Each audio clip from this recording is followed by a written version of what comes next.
il existe exactement, on va dire, 3 grands types de laboratoires pour le monde de la microbiologie, le monde de la biologie en général, qui sont classés de 2 jusqu'au numéro 4.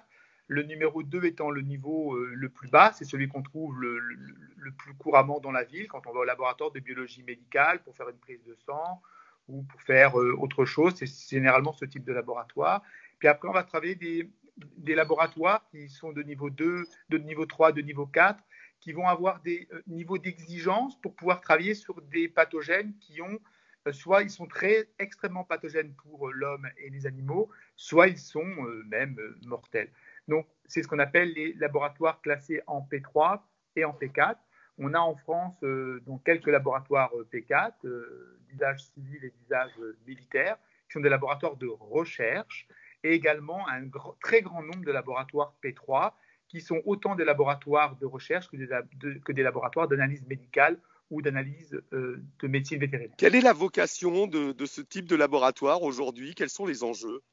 Ces laboratoires ont vocation à travailler sur des micro-organismes de très haute importance qui vont pouvoir présenter des risques très importants pour l'homme, mais également pour l'environnement si jamais ces micro-organismes avaient donc à se répandre autour de ces laboratoires. Le but de ces laboratoires, c'est avant tout des laboratoires de recherche. On fait de la recherche à visée principalement scientifique et médicale sur des micro-organismes du groupe 3 ou également du groupe, et exclusivement surtout des micro-organismes du groupe 4. Dans le cadre du Covid, on est sur une maladie du groupe 3.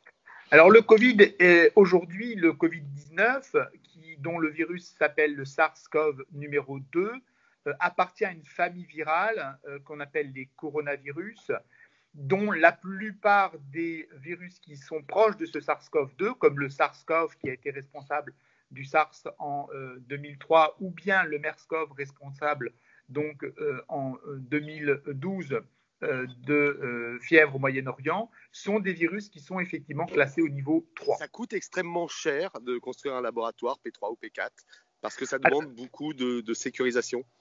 Les laboratoires P4, on ne pourra pas avoir un nombre de laboratoires P4 dans le monde de façon exponentielle, puisque effectivement, ce sont des installations qui, depuis leur construction, coûtent extrêmement cher et également doivent être maintenues en conditions dites opérationnelles. Ça veut dire que dans un P4, de façon à pouvoir sécuriser et le personnel, mais également l'environnement extérieur, on n'a pas 1 ou 2 niveaux de sécurité. Souvent, on a 3 niveaux de sécurité sur un même élément. Donc, c'est extrêmement compliqué d'avoir effectivement un prix, mais on est sur plusieurs centaines de milliers d'euros et on dépasse très largement le million d'euros sur ce type d'installation.